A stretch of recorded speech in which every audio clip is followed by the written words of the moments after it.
Yo lo que quería comentarles y transmitirles es no solamente, digamos, ciertas, picar sobre ciertos puntos que creo que son muy importantes comprender a la hora de entender este periodo de 1930 a 1970, una temporalidad excepcional para América Latina, aunque curiosamente no tan investigada porque hemos sido, como decía María Fernanda, obnubilados por una serie de textos que incluso los leemos hasta el día de hoy, de los cuales vamos a hablar, en donde estos textos realmente a lo que han puesto sus ojos es en la centralidad, sea en Estados Unidos, sea en Europa. Entonces, muy poco espacio se dejó durante muchísimos años, hasta realmente principios del siglo XX, a que América Latina verdaderamente hablara con voz propia. Y decía que es una excepcionalidad temporal importante porque debemos recordar, por ejemplo, la caída de la Bolsa de Nueva York en 1929, que realmente hace no solamente que Estados Unidos tenga un verdadero shock cultural, económico, etcétera, como lo está llevando al día de hoy, sino que esto tenga una repercusión ineludible en América Latina y por lo tanto aquellas economías que se creían bollantes como la ecuatoriana, por citar la más cercana, el famoso boom cacaotero del Ecuador en esas épocas, realmente tiene un crash impresionante. Entonces eso va a tener una repercusión muy importante para el hacer ciudad, el hacer arte, el hacer arquitectura. Es un periodo, recordemos, entre guerras, entre la Primera y la Segunda Guerra Mundial, en donde también se da, obviamente, la debacle no solamente viene desde Nueva York, sino también viene desde los centros más importantes europeos, Berlín, París, Londres, Madrid, realmente tienen también no solamente una pérdida humana muy importante, sino también una pérdida económica y por lo tanto una repercusión muy grande en las áreas, por ejemplo, académicas. Por otro lado, tenemos, y esto quiero ser muy fuerte, un empobrecimiento de muchos de nuestros sectores. Muchos sectores campesinos van a migrar a la ciudad de Bogotá, van a migrar a la ciudad de Medellín o a Quito o a Caracas, haciendo que de alguna manera esta gente, estas masas que van entrando en las ciudades, también vean con muchísima preocupación y muchísima digamos, delicadeza, sus situaciones tremendamente vulnerables. Esto hace en los años 30, sobre todo en la década de los 30, es muy importante para la formación de sindicatos, para la acción fuerte de, por ejemplo, los socialismos, comunismos, etcétera, y las huelgas que se están dando constantemente para tener una vivienda mejor, para tener unos ingresos mejores, etcétera. Y esto va a tener mucha repercusión en, por ejemplo, la creación de los famosos barrios obreros a lo largo y ancho de América Latina.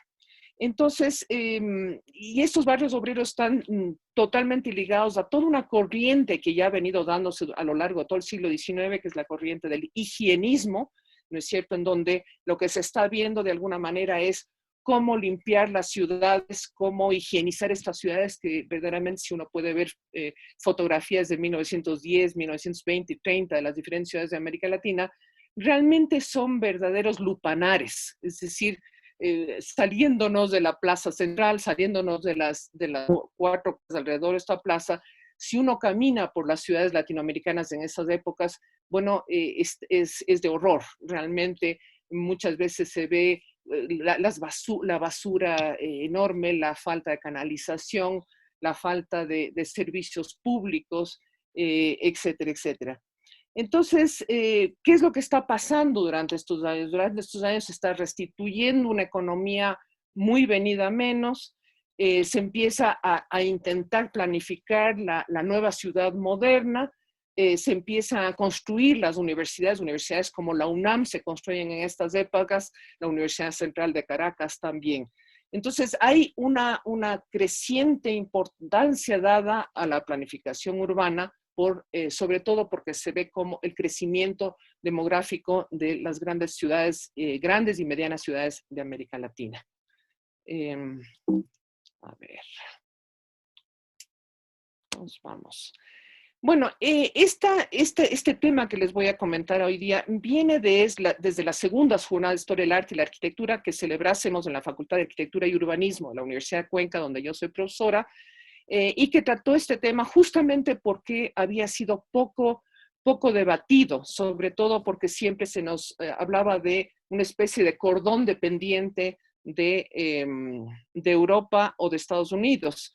Entonces, esto fue lo que hicimos, invitar a diferentes personalidades que habían tenido mucha importancia, digamos, dentro de sus proyectos de investigación sobre estos años, y los reunimos a algunos, aquí, aquí. Entonces, acá tenemos el afiche, si ustedes algunos reconocerán, digamos, uno de los espacios importantes de la Universidad Central de Caracas. Este fue el afiche que se presentó. Y luego tenemos aquí delante en pantalla ya el libro terminado, que fue justamente concluido y salió del horno una semana antes de que todos fuésemos a confinamiento. O sea que este libro aún no ha sido difundido en término físico, aunque en este momento a través de DialNet lo pondremos en los próximos meses ya al servicio de toda la comunidad universitaria de América Latina. Este libro tiene 4 secciones. La sección de reflexiones teóricas, que es donde precisamente se empieza realmente o se da una importancia tremenda a pensarnos en una historiografía moderna propia, no dependiente, sino propia, en sentido de valorar, por ejemplo, todos los esfuerzos que hizo, sobre todo, por ejemplo, países como Brasil y México, que tuvieron una importantísima actuación en términos de construir su modernidad. Por otro lado, tenemos acá la segunda sección, que son las intersecciones entre arte, arquitectura, urbanismo y paisajismo, que durante estos años verdaderamente tuvieron un vínculo tremendamente fuerte, ¿no es cierto? Y de lo cual no podemos soslayar. Es difícil hablar de arquitectura o de urbanismo sin mencionar el arte que se fue colando, digamos, por entre las paredes y los muros, o el paisajismo que se fue armando dentro y fuera de las ciudades. Por eso hemos abierto también una sección de artistas vernaculares, de gente que trabajó muy dentro de sus espacios de forma bastante cerrada, pero importante, o aquellos que fueron más cosmopolitas, como por ejemplo Torres García en el Uruguay. Y finalmente tenemos una sección que es una sección que yo lo considero extremadamente importante porque las ideas modernas empezaron a circular desde diferentes maneras, a través del periódico, a través de revistas, a través de las bienales de arquitectura, a través de la configuración de las facultades de arquitectura. No debemos olvidar que los arquitectos se formaban inicialmente dentro de las facultades de ingeniería o eran parte secundaria de las escuelas de bellas artes. Es justamente en estos años, entre los 30 y los 70, en donde la configuración de arquitectos y urbanistas profesionales, así como artistas profesionales, va a tomar lugar. Entonces, en esta primera sección de reflexiones teóricas, eh, eh, se discute mucho sobre el tema de, no sé si por ahí se está escuchando otra voz. Ahí estamos, ¿sí? Como decíamos, llevamos, por ejemplo, muchos años intentando formular nuevas teorías para nombrarnos, para inventar palabras, nuevas señas que den cuenta de nuestros propios espacios americanos, arquitecturas, nuestros usos del territorio y nuestras propias visualidades. Yo creo que también es importante advertir que llevamos años intentando trasvasar la especialidad y comprender los fenómenos tanto artísticos como arquitectónicos desde ópticas y miradas plurales, enriqueciendo y vinculando de esta manera lo que en su momento resultó naturalmente permeable. Ahí los diálogos entre, como les decía, entre arquitectos, entre paisajistas eran intensos. Ambas intenciones y alguna más animaron tanto la selección e invitación de estos especialistas como el encargo de muchos de los ensayos que configuran este volumen. Entonces, tenemos acá nuestro primer invitado, Fernando Luis Lara, quien ha tenido algunos años de dar clases en la Universidad de Texas en Austin. Él tiene una base en la Universidad Federal de Minas Gerais. Y esta la primera contribución que nos hace es hacia una teoría del espacio en las Américas. Es el único que va a escribir en inglés y le dejamos en su idioma original. Acá vamos a ver, este es un mapa de América Latina en donde se muestran que los textos importantes de América Latina moderna, donde fueron publicados. Como ustedes pueden ver, lamentablemente no hay mucho color en esto, pero ustedes pueden ver que prácticamente todos los textos o la gran mayoría de textos salen desde ciertos centros europeos, sobre todo de Centro Europa, y desde la costa este de los Estados Unidos. Entonces, él dice lo siguiente, hacia Lara ve en ambas modernizaciones, tanto aquella del siglo XVI, que es una primera modernización, y la de la primera mitad del siglo XX, como unas fases de intensa colonización, de concentraciones de riqueza y poder en pocas manos. Y él comenta que tanto la historia como la teoría que de estos momentos se deriva, sigue cayendo en la producción de visiones colonizadoras. Es decir, somos un simple, de alguna manera, derivamiento o derivación de las teorías que están, digamos, definidas desde los centros como Nueva York o Berlín o París. Es decir, hay una visión absoluta de dependencia. Este autor realiza un ejercicio similar a quien vamos a ver enseguida, Ana Esteban Maluenda, al analizar obras icónicas sobre arquitectura moderna, ¿no es cierto? Por ejemplo, las de Frampton, que han sido tan leídas, Scully, Curtis o Kostov.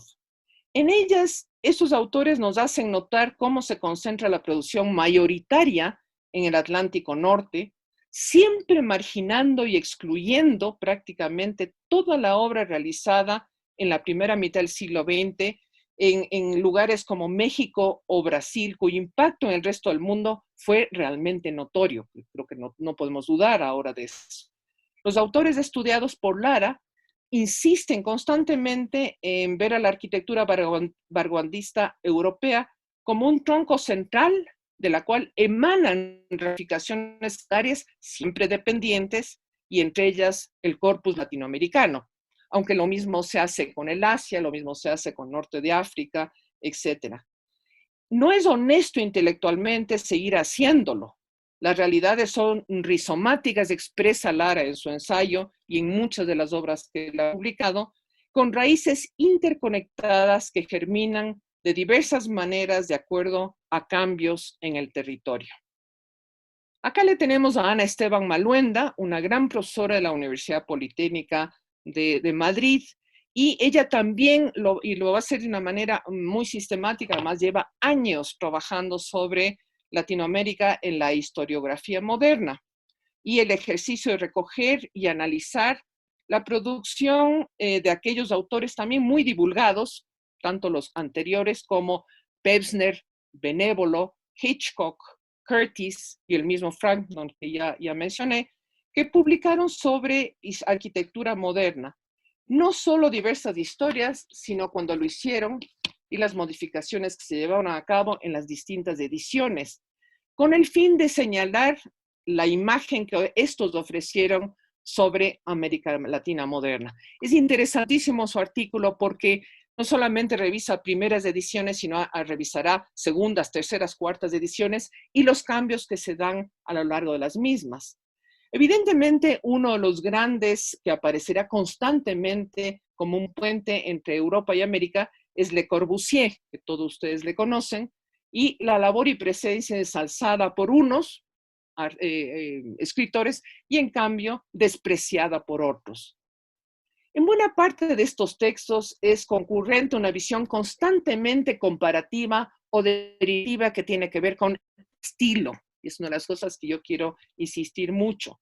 Autores como Sevi o Pevsner, señala Esteban, por ejemplo, inauguran la visión tan difundida de un estilo, entre comillas, latinoamericano, ¿no es cierto?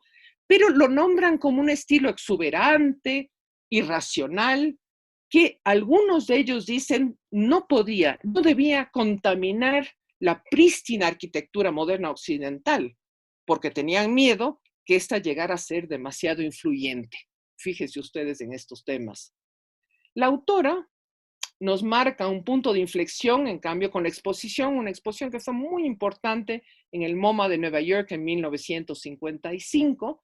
Se llamó Latin American Architecture since 1945, arquitectura latinoamericana desde 1945, que fue la primera exhibición curada por Hitchcock, uno de los autores que les mencioné hace un rato, y sus correspondientes escritos. Él por primera vez hizo que se viera por lo menos la existencia, ¿no es cierto?, de este mundo de la arquitectura latinoamericana.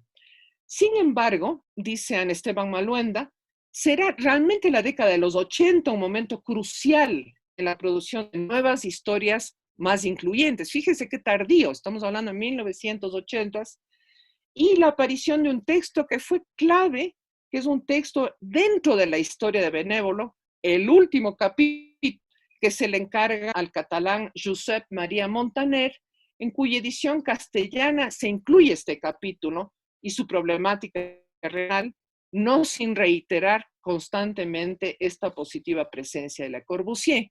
Lo interesante es que en las siguientes ediciones este desaparece.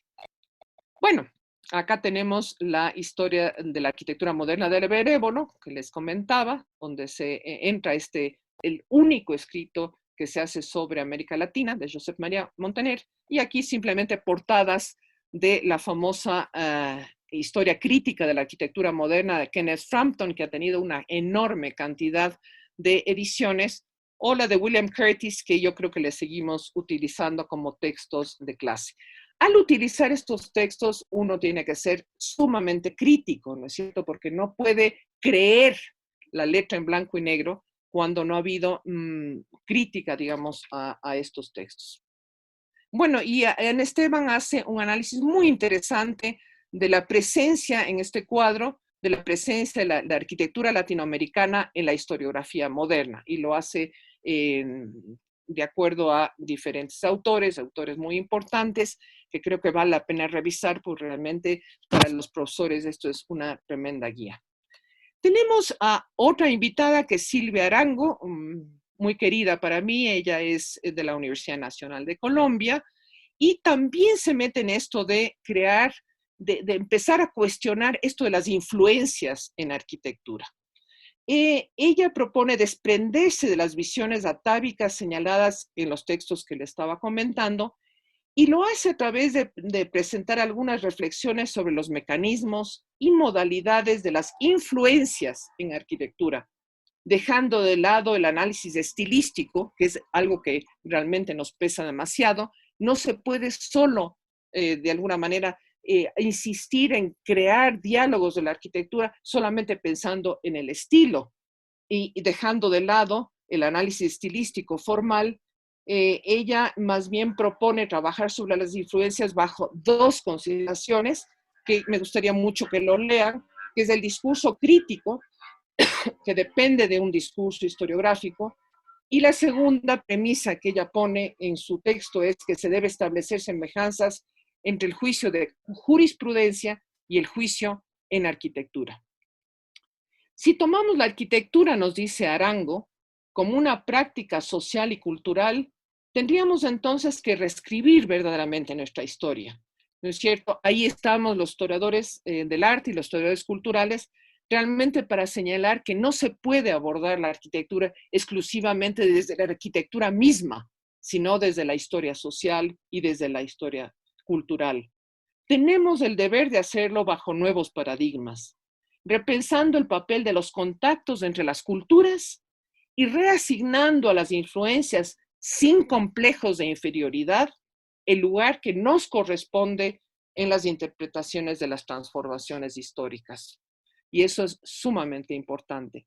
Silvia Arango, como ustedes saben, tiene un libro clave que se llama Ciudad y Arquitectura, 6 generaciones que construyeron la América Latina moderna, que publicó el Fondo de Cultura Económica en el 2013 y que le estamos utilizando muchos como textos de consulta ya propios.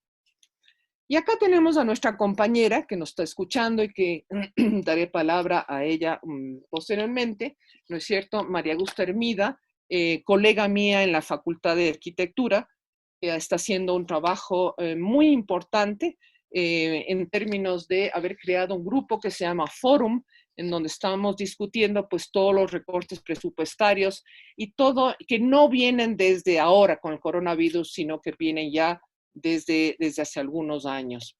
Bueno, en su contribución, reflexiones sobre arquitectura moderna, la forma como respuesta al lugar, al programa y a la construcción, María Augusto proporciona herramientas para evaluar eh, eh, la arquitectura moderna. Una modernidad, dice ella, concebida en términos más amplios, temporal y espacialmente. En este momento están ustedes viendo en pantalla a nuestros grandes arquitectos de la modernidad. Acá le tenemos a la izquierda, uno de los, a Ovidio Wapstein. Tenemos también al Hotel Colón en la parte derecha, a Kofiek, en fin, una serie de simplemente ejemplos para que ustedes le tengan a mano, ejemplos que se realizaron o que se pensaron en la moderna ciudad de Quito.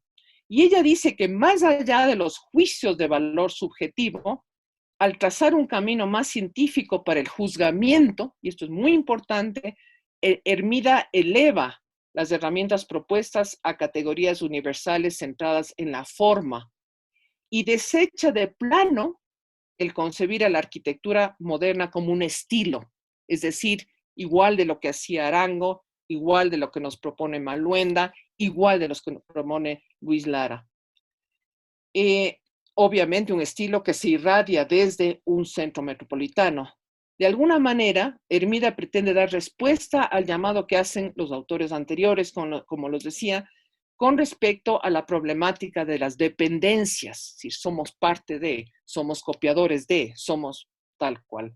Su ejercicio vinculado a la enseñanza de la arquitectura es ampliado en este aporte a casos emblemáticos del Ecuador. Aquí le tenemos, por ejemplo, al arquitecto Álvaro Malo, que hizo la facultad, diseñó y hizo la Facultad de Arquitectura y Urbanismo en la Universidad de Cuenca en los años 70, una estupenda, de alguna manera, interpretación de la arquitectura moderna en el Ecuador. Esta es nuestra sede, ¿no es cierto?, de la Facultad de Arquitectura, una sede que realmente debería ser visitada por el turismo cultural. Falta todavía mucho trabajo en torno a eso. Y tenemos una siguiente sección, dejamos de lado ya el tema teórico y más bien empezamos a ver cómo se relacionan, cómo se une el arte, arquitectura y urbanismo, paisajismo durante estos años 30 y 40. Y nuestro primer invitado es un gran amigo quiteño que es artista, musicólogo y ha trabajado con las comunidades usuarias actuales de barrios populares como el barrio de Solanda en Quito, en donde se intentó hacer lo que se llamó como ciudad modelo. Entonces, más complejo de asir, medir o analizar, resultan estos bordes de la modernidad, planes y proyectos por medio de los cuales las diversas administraciones estatales o municipales intentan subsanar el problema de la falta de vivienda causada por el sobrepoblamiento y empobrecimiento de grandes sectores que han debido migrar a las urbes en busca de trabajo. Como les decía al inicio de esta charla, esto es una de las constantes que podemos ver desde Buenos Aires hasta ciudades más pequeñas como Quito o Puebla en México. Es una asignatura pendiente de muchas ciudades que se van industrializando y en crecimiento, que en buena parte en América Latina se da desde los años 30. Fabiano Cueva, cuya foto le tienen acá, investigador y artista, ha tomado como centro de reflexión histórico-antropológica vía la intervención artística el proyecto expositivo denominado Ciudad Modelo y que se realizó en una importante galería de Quito que se llama Galería Más Arte y las casas comunales del popular barrio de Solanda al sur de Quito, en referencia al plan de vivienda Solanda, iniciado en la década del 70. La imagen que tienen ustedes acá es la fotografía precisamente de inicios de siglo de una hacienda que perteneció a la marquesa de Solanda en los arrabales de la ciudad de Quito y que pasó a ser parte de este importante barrio obrero. La marquesa de Solanda, como ustedes conocerán, pues tiene que ver mucho con el tema de Sucre. Bueno, el proyecto fue expuesto en noviembre del 2017. Acá simplemente un cartel del primer Censo Nacional de Población. Él va dando una cantidad de elementos visuales importantes sobre esto. Y les voy a dejar acá todo el tema de el Centro Interamericano de Vivienda y las cartillas de vivienda que se hicieron durante estas épocas. La una es la cartilla de vivienda que se hizo en Bogotá en los años 50 y la otra, en cambio, sale del archivo modelo de Quito, digamos, de cómo hacer, de cómo se debía, qué espacio se debía hacer, cómo trabajar estos espacios que eran, si bien es hecho en Bogotá, pues esto se aplica al resto de América Latina. El proyecto fue expuesto, el proyecto de Solanda fue expuesto en noviembre del 2017 y lo hizo a modo de crítica de los planes de vivienda progresiva e incremental basados en un impulso modernizante y desarrollista que centraron su esfuerzo y el del equipo en revelar las contradicciones entre las élites locales que dejaban entrever en el tiempo una aplicación siempre a medias del paradigma planificador. La misma élite de entonces y la de ahora, que norma y administra, es la misma que especula. En este caso, Fabiano Cueva es sumamente crítico sobre cómo se hicieron entonces estos planes de vivienda y cómo se lo siguen haciendo. Él habla con firmeza de la falla moderna, un resquicio que no contempla ni acomete las reales necesidades de las comunidades usuarias. Y creo que esta es una de las grandes, de alguna manera, enseñanzas que debemos tener en este confinamiento. Existe la gente que nos acompaña, la gente más vulnerable de nuestros territorios que nos acompaña, se merece todo una vivienda digna, no una vivienda que de alguna manera utilice, digamos, a estas poblaciones simplemente para la prueba y para la politiquería.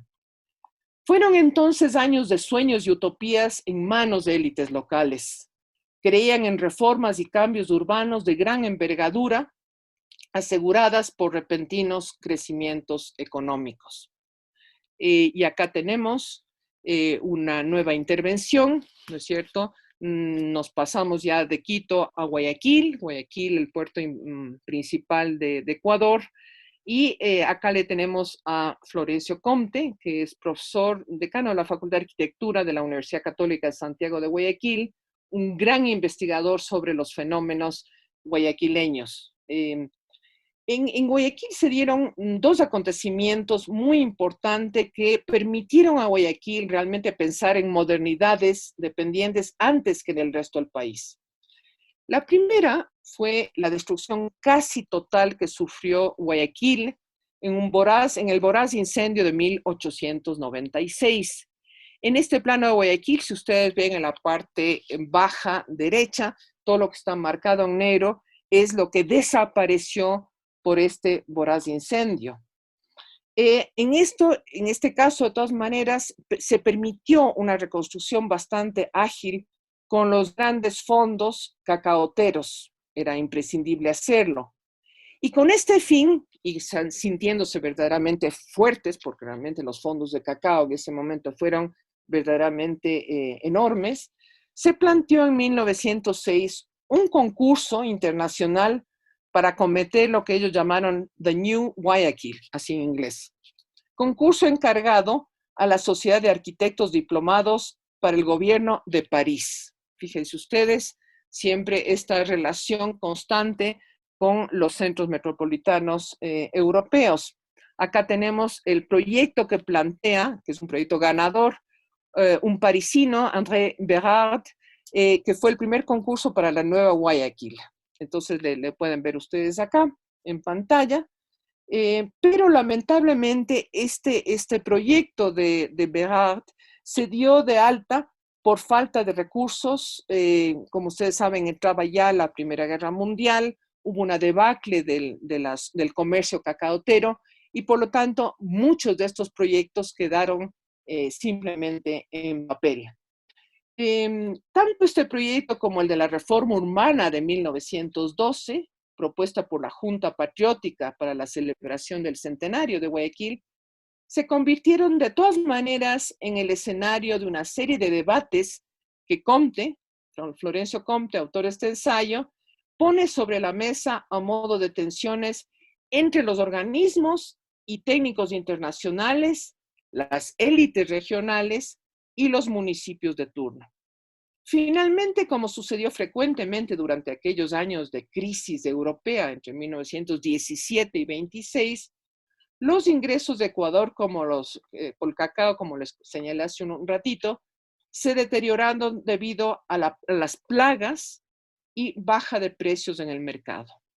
A pesar de ello, Comte rescata lo que se llegó a hacer y el significado no solo de las obras de higiene e infraestructura vial, sino el propósito manifiesto en el embellecimiento de la ciudad a través de la creación de parques, colocación de monumentos públicos que hoy todavía siguen en pie, el Parque Seminario, entre otros, estratégicamente ubicados en el centro de la ciudad. Más el embellecimiento, entre comillas, en términos más modernos y menos académicos, dio pie a proyectos como el que a continuación se discute. Y acá estamos, por ejemplo, y nos movemos desde Guayaquil hacia la maravillosa Caracas de entonces, y tenemos la intervención de María Fernanda Jagua, de la Universidad Central de Venezuela, en este momento profesora de la Universidad Politécnica de Cataluña, en donde hace una verdadera relación entre las facetas de arte y arquitectura y la obra del famoso Carlos Raúl Villanueva. Por la década de 40 y 50 del siglo XX, la arquitectura y el arte, no solo el espacio urbano, caminaron al unísono, arquitectura y arte. Y lo hicieron en lugares emblemáticos para la apremiante transformación de la matriz educativa. Muchos estados pusieron su interés y les dotaron a estos proyectos de enormes recursos. Y estos se desarrollaron bajo orientaciones artístico-arquitectónicas y políticas distintas. Uno de los más emblemáticos para América Latina es el de la ciudad universitaria, cuyo Estadio Olímpico le ven ustedes delante, la ciudad universitaria de Caracas, que se convirtió en un verdadero lugar de experimentación y aplicación de las vanguardias de principios de siglo. Si ustedes se fijan, pueden ver a la derecha también un monumento, ¿no es cierto? Un monumento, porque está cundido de arte este espacio. Y se convirtió, como les decía, en un lugar de experimentación, aplicación de las vanguardias de principios del siglo, movimiento en el que se discutiría ampliamente sobre lo que ellos denominaron la síntesis de las artes. María Fernanda Jagua desarrolla su ensayo y la relación entre arte y arquitectura en la obra de este magno arquitecto Carlos Raúl Villanueva. Ella es muy clara en remarcar que la relación entre arte abstracto y arquitectura propuesta por Villanueva no es únicamente la presencia de obras en los recintos universitarios, sino un verdadero diálogo, síntesis entre espacios, obras, movimiento y el traslado de cuerpos que habitan el lugar. Y fíjense ustedes cómo este movimiento, los cuerpos, hace que él haga una serie de planos, este es quizás el más conocido, indicando los recorridos posibles en esta planta baja de la Universidad Central. Así, entonces, por ejemplo, espacios, obras, se desprenden de su propia inercia y se convierten en verdaderas entes dinámicos, no simplemente la arquitectura estática, estable, sino también cómo podemos vivir y recorrer esa arquitectura.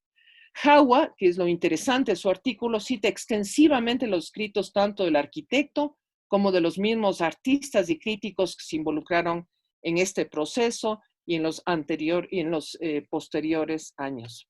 Acá tenemos los murales del edificio, digamos, el edificio hecho por Carlos Raúl Villanueva con obra de Armando Barrios y Osvaldo Vigas, ¿no es cierto?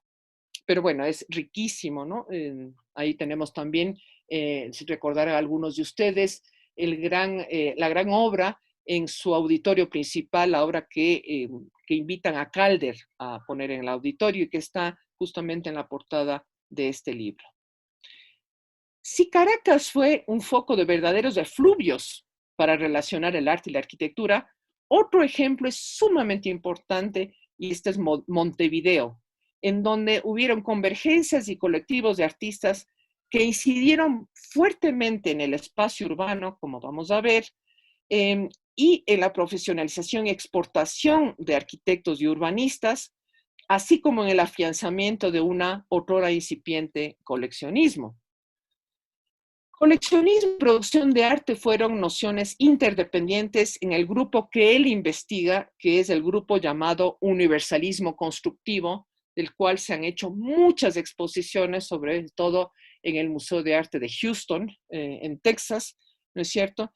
Y Jorge Izquierdo Salvador, nuestro ponente, indica que la noción de la noción de lo colectivo en el universalismo constructivo y arguye que no se debe tratar por separado a gente tan importante como Joaquín Torres García, sino que se le debe tratar como un colectivo, como lo que ahora conocemos como colectivos. Vean ustedes, por ejemplo, son varios artistas, son 4 artistas diferentes: Hugo Sartore, José Montes, Gastón Olalde y Julián Márquez, que realmente van a aportar no solamente como individuos, sino con una serie de elementos simbólicos. Fíjense cómo incluso aquí hay esta organización obsesiva de los espacios, con una serie de íconos que tienen que ver con la naturaleza, que tienen que ver con lo construido, que tienen que ver con flechas, peces, etcétera, que él analiza de una manera muy fuerte. Y además es importante él cuánto habla sobre el tema del coleccionismo y el impacto que tiene sobre ello. Y bueno, simplemente los mapas invertidos, nuestro norte es del sur, ustedes recordarán que en este caso hizo Torres García y que se utilizan hasta el día de hoy para estas discusiones de contra las dependencias y contra las colonialidades. Fíjense ustedes, esta torre construida en 1968 por Gonzalo Fonseca, parte de todo este universalismo constructivo que sale de las aulas del arte para realmente llegar a proponer este tipo de edificaciones en donde dialogan de una manera intrínseca arte y arquitectura. A ver, yo estoy ya en 45 minutos, no sé si es que quieran que me detenga o que siga la charla. Es que por ahí María Fernanda me detiene, sigo. Alex, estamos encantados, más bien a tu ritmo. ¿Sigo? Siéntete cómoda, sí, sí. ¿Cuánto crees más que nos puedes preparar? Todavía tengo un poco, pero bueno, lo que podemos hacer es me levantas la manito y corto. Y Perfecto. dejamos para que nuestros oyentes más bien vean y lean el libro, ¿no? Entonces, Fantástico. sí. Bueno. ¿Te parece Si quizá unos 10 minutos más? Bueno, no hay ningún problema. Yo sigo hasta los 10 minutos. Acá tenemos Gracias, Alex. los nuevos sistemas educativos y la expansión de la población estudiantil universitaria fue un punto importante en la educación moderna. El espacio público y en particular los lugares de ocio, recordemos que el tema del ocio moderno se concibe en esos momentos, parques y jardines que no fueron. Aquí tenemos una hermosa fotografía de José Domingo Lazo, el gran cronista fotógrafo de Quito, ronda en el Parque de la Alameda en 1912, ¿no es cierto? Cruciales para el cambio de imagen y la respuesta de establecimiento de horarios de trabajo de una población asalariada, el lugar de esparcimiento, como el que ustedes ven acá, realmente fue muy importante. Y Inés del Pino, autora de este trabajo, aborda las transformaciones que sufrieron estos reductos. Acá tenemos, por ejemplo, una bellísima foto del famoso fotógrafo sueco Rolf Blomberg, la pequeña galería, Parque La Alameda, que, bueno, seguimos viviendo esto, por ejemplo, en nuestros parques centrales, ¿no es cierto? No solamente en el Ecuador, sino en diferentes países. Ella lo que aborda es cómo se van instalando dos grandes lugares de ocio, que son los parques de La Alameda y el Ejido, y aborda todas sus transformaciones, ¿no es cierto? Y acá tenemos una vista aérea de los parques que van tomando, digamos, fuerza. Bueno, pero he abierto una sección de artistas vernaculares y cosmopolitas, y acá le tenemos a Macarena Montes, gran amiga, profesora de la Facultad de Artes de la Universidad de Cuenca, con unos discursos de una modernidad, pero de una modernidad que fue excluyente, ¿no es cierto? Y fue excluyente para sectores empobrecidos, pero también fue excluyente para las mujeres, como vemos en este artículo de ella sobre academia y género en Cuenca, entre 1890 y 1950. Las escuelas de arte entonces fueron parte fundamental de la renovación visual moderna. Sin embargo, estas ponen al descubierto las grandes diferencias establecidas en estos centros de enseñanza entre la profesionalización de actores masculinos y femeninos. En este trabajo nos presenta un ejercicio aún en proceso al reclamar atención sobre cómo las limitaciones condicionaron a las mujeres artistas. Esta es una fotografía fantástica que ella descubrió. Es la primera vez que yo personalmente veo una fotografía de esta época sobre retrato de mujeres pintoras dentro de un convento, ¿no es cierto? Entonces, no solo que se las excluyó en las mallas curriculares establecidas, sino en las formas de circulación de su obra, en la crítica, participación en las exposiciones, tanto locales como internacionales. Prácticamente no tuvimos cabida las mujeres. Y lo hace tomando como caso de estudio la Escuela de Pintura establecida en 1892 en Cuenca. Acá le tenemos a Abraham Sarmiento, y fíjese la pobreza, digamos, del lugar de enseñanza. Es el artista que dirigió alguna vez la Academia de Estudios. Ciudad que vivía una gran digamos, una gran transformación debido a que Cuenca realmente entraría en una gran bonanza en su arquitectura y en su plan urbano, planes urbanos, etcétera, por la economía de exportación de cascarilla o quinina, de la cual hemos hablado tanto en estos días de coronavirus, y los sombreros de paja toquilla. Aquí vemos alumnas de la Escuela de Pintura. El paisaje americano, su representación, y ahí vamos a paisajismo, estuvo también presente desde la segunda mitad del siglo XIX y fue parte de la carta de presentación diferenciada de nuestros artistas. Por la falta de accesibilidad, muchos de los lugares quedaron al margen de los temas centrales pintados y circularon predominantemente en textos académicos de la mano de ilustraciones científicas, como por ejemplo este artista excepcional, Rafael Troya, que es el primero que entra a mirar estos lugares inaccesibles junto con exploradores y científicos alemanes. Es el caso entonces de la Amazonía, cuyos imaginarios creados se remontan al descubrimiento de esta región por parte de Orellana, como ustedes saben, y que se fueron modificando con el tiempo. En tiempos modernos, acá tenemos unas dos grabados a color de Rora Oxandaberro, ¿no es cierto?, de la misma selva, muy, muy bellos. Y tenemos finalmente una obra, el mural de la selva, del famoso artista Osvaldo Guayasamín, ¿no es cierto? Ven ustedes cómo se va transformando el imaginario sobre las selvas.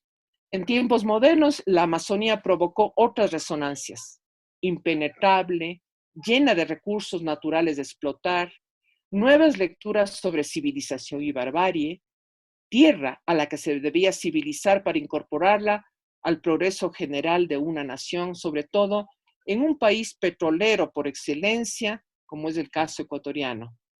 Estas nociones fueron relacionando arte, literatura e historia geopolítica, fueron tratadas de una manera extraordinaria por Ana Rosa Valdés y Guillermo Morán en un perspicaz ensayo que se tituló Representaciones de la selva amazónica en el arte moderno, 1941-72. Y acá le tenemos a Cristóbal Zapata, que viene desde la literatura, investigador independiente del arte moderno y contemporáneo, que trata sobre los murales de Eduardo Vega, el artista ceramista de Cuenca, y dice lo siguiente: hay una representación del paisaje también paisajista y en la modificación del mismo, creando nuevas poéticas modernas ligadas no solamente a lo ancestral, tan en boga por los años 70, sino como una especie de prefiguración del land art, propone Cristóbal Zapata. El guardián de los signos, hábitats y murales de Eduardo Vega. En este trabajo, su autor rescata los patrones ideológicos, metafísicos y ontológicos propios de la modernidad tardía y cómo, por ejemplo, espacios como este, grandes hoteles modernos que se van haciendo a finales de los años 60 y que tienen una presencia muy importante en los años 70, van a ser decorados con la obra de estos artistas que tras el boom, digamos, del petróleo y del capitalismo producido en la década de los 70. Acá tenemos una obra tardía de él en la vicepresidencia del Ecuador que se llama Sacando el alma de la tierra. Y la última sección son las formas de circulación de las ideas modernas. Acá tenemos el caso de, y voy a ir ya muy rápido en esta última sección, del broker cultural y el campo artístico, que es muy trabajado por Pamela Ceballos, profesora de la Universidad Católica de Quito, Wilson Ayo, que tiene una actuación extraordinaria junto con su mujer. Acá tenemos, por ejemplo, va realmente trabajando muy fuertemente en la recuperación del arte moderno, cosa que no se había hecho antes, o apoyando a grupos disidentes del arte oficial, como el grupo BAN, que está en este caso fotografiado por Hugo Cifuentes, o, por ejemplo, los antisalones, acá le tienen ustedes a los 4 mosqueteros, Isa, Jacome, Román y Hunda, y luego pues todas las leyendas que pusieron en los muros del antisalón, dice: prefiero no pintar que pintar pendejadas.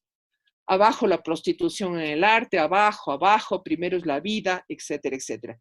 Y consignas que tienen mucho que ver con estos años, ¿no? O sea, si uno ve el antisalón, diría: qué barbaridad, creo que estoy ahora en estos momentos. Bueno, yo creo que otra de las cosas importantes en la circulación de las ideas es evidentemente la enseñanza de la arquitectura y la producción arquitectónica que se va dando durante estos años. Nuestro invitado Hugo Ordóñez de la Universidad Católica de Quito hace un trabajo estupendo para ver cómo se van abriendo finalmente la Facultad de Arquitectura en la Universidad Central de Quito, cómo a través de ello le traen por ejemplo, Gato Sobral, que va a ser el plan regulador de Quito. Acá le tenemos la memoria descriptiva, y luego ya pues realmente la construcción de hitos modernos importantes que lo lleva a cabo Gilberto Gato Sobral, el pabellón administrativo de la Universidad Central del Ecuador, y también tenemos obra de él que es importante, que es el municipio de Cuenca, entre muchas otras, ¿no es cierto? Y luego como arquitectos ya nacionales, digamos, a partir de su formación fuera, empieza a hacer formación dentro, como Sixto Durán Ballén, expresidente muerto hace poco, y hace este tipo de edificios en pleno centro de Quito. Pero nada de esto, y es una de las cosas que me parece a mí muy importante, puede sobrevivir si no sobrevive también la memoria de archivo, ¿no es cierto? Entonces, acá se ha creado un archivo que se denomina LIPADA, que es un archivo que lo constituyen 2 grandes catedráticas de la Universidad Católica del Ecuador, Shayarina Monar y Yada Luzardi, que han recogido en este proyecto que se llama Laboratorio de Investigación sobre Fondos Documentales del Proyecto de Arquitectura, Diseño y Artes del Ecuador en el siglo XX, y que están haciendo una tarea impresionante para recuperar archivos de diferentes tipos, en este caso de Tábara, por ejemplo, el gran artista guayaquileño. Todo el archivo está con ellos.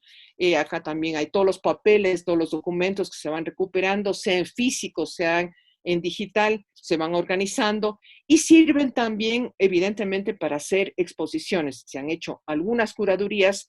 Hay que destacar, por ejemplo, una lindísima curaduría que se hizo sobre el arquitecto checo Carlos Kohn, y se hizo en base a toda la documentación que se entregó a este archivo, se hizo una muy linda publicación sobre su obra en el Ecuador. Bueno, acá las bienales de arquitectura, y voy terminando, así como las de arte, han sido espacios de confrontación y debate, exhibición de proyectos novedosos, introducción de técnicas y materiales nuevas, talleres, entre otros. Su resonancia se ha sentido no solo a través de la práctica urbano-arquitectónica posterior, sino en los escritos críticos e informativos que aparecieron en destacadas revistas especializadas, tanto nacionales como internacionales.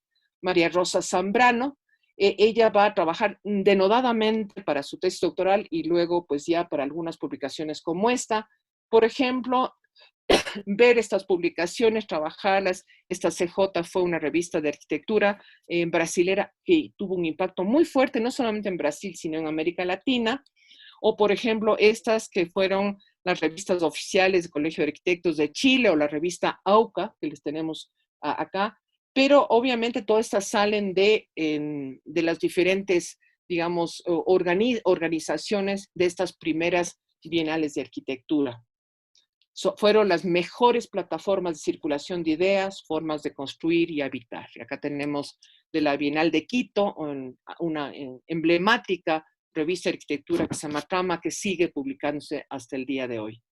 Y esta es la última ponencia, que no quiero dejar solamente que sea la última, sino en paralelo a las revistas arquitectónicas canónicas, digamos, que surgen desde los medios oficiales, existe otro grupo, mucho menor en número, pero tan valioso como el anterior.